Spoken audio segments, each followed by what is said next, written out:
বিসমিল্লাহির রহমানির রহিম। বার্ডস পয়েন্টের নতুন একটা ভিডিওতে আপনাদের সকলকে স্বাগতম।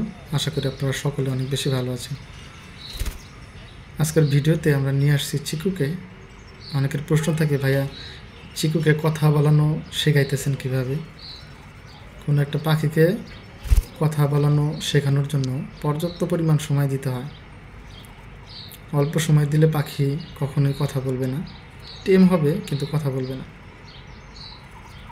তো আমি মোটামুটি খুব যে বেশি সময় দিছি এমন না, তবে যখন টাইম দিছি শুধু ওর জন্যই ছিল।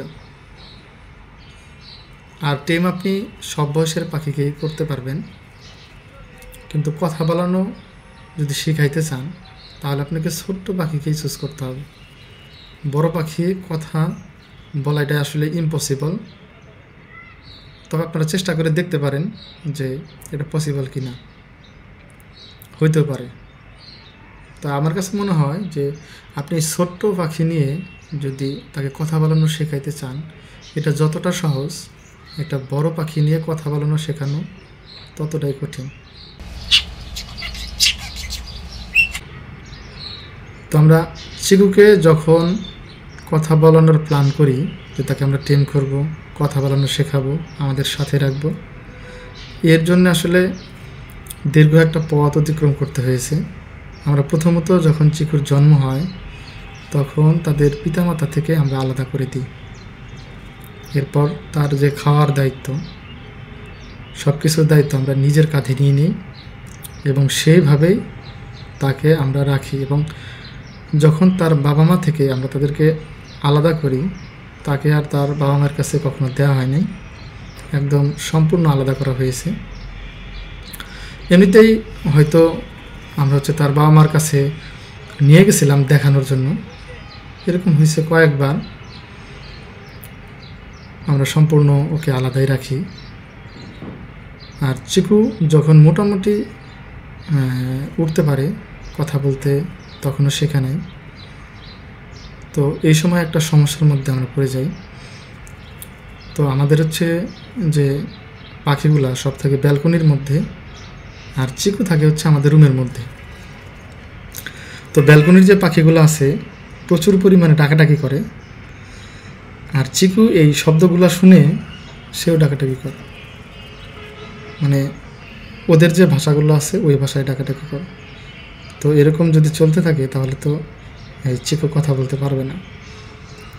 তো এই জন্য আমাদের কি করতে হবে, যে আমাদের পাখিগুলোকে ছেড়ে দিতে হবে। আমার খুব পছন্দের ছিল সবগুলো পাখি, আমি যেগুলো কালেক্ট করছিলাম খুবই পছন্দের পাখি ছিল। তো এই পছন্দের পাখিগুলোকে আমি চিকুর জন্যে ছেড়ে দিই। ছেড়ে আমার ব্যালকনিটা পুরো ফাঁকা, চিকু ছাড়া আর কেউ ছিল না। তখন শুধুমাত্র চিকুকে ব্যালকনিতে রাখতাম, আমরা রুমে থাকতাম। আর ম্যাক্সিমাম টাইমে ওকে আমরা রুমের মধ্যে নিয়ে আসতাম, রুমের মধ্যে ছাড়া থাকতো। ছোটো থেকেই সে অনেক বেশি ফ্রেন্ডলি ছিল। খাবার খাওয়া আমাদের হাতে থেকে খাইতো। ছোটোবেলায় এমন হইতো যে আমাদের হাতে ছাড়া খাবার খাইতোই না। রুমের চারদিকে খাবার রাখতাম কিন্তু সে খাবার খাইতো না, ধৈরাও দেখতো না। কাজের ব্যস্ততার কারণে বাইরে যাইতাম, আসতাম, আসার পরে দেখতাম যে সে খাবার খানে বসে আছে।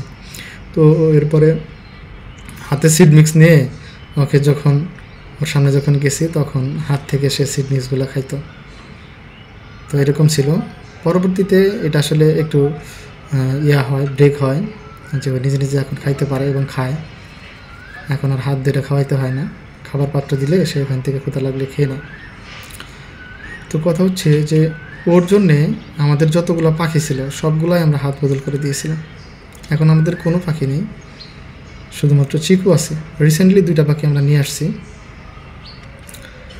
তো এই কারণেই আমরা ওই পাখিগুলোকে ছেড়ে দিছি, কারণ চিকু ওই শব্দগুলো শুনে রেসপন্স করা শুরু করতো।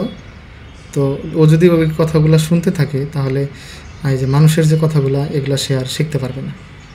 এই কারণে ওগুলোকে আসলে ছেড়ে দেওয়া। আপনারা ভাবেন যে পাখিকে কথা বলানো, পাখি কথা শেখা, এগুলো মনে হয় যে সহজ কাজ, মোটেই না। সো অনেক সময় লাগে এবং অনেক কিছু ত্যাগ করতে হয়। তো আপনারা যারা পাখি পালন করতে চান এবং সেই পাখি থেকে টিম করতে চান, অবশ্যই আপনাদেরকে এই দিকগুলা মাথায় রাখতে হবে যে একসাথে রাখা যাবে না, সম্পূর্ণ আলাদা, এবং পাখির সাউন্ডও যেন তার কানে না আসে।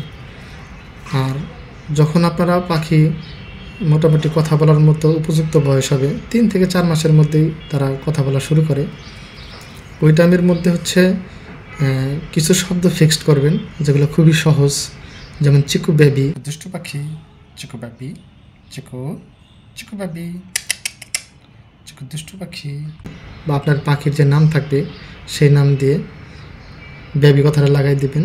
এটা খুব দ্রুত শেখে। এরপরে আপনারা 2-3টা শব্দ শোনাবেন, বলানোর চেষ্টা করবেন। তো একটা কথা শিখলে কি হয় যে বাকি কথাগুলো শেখানো খুবই সহজ।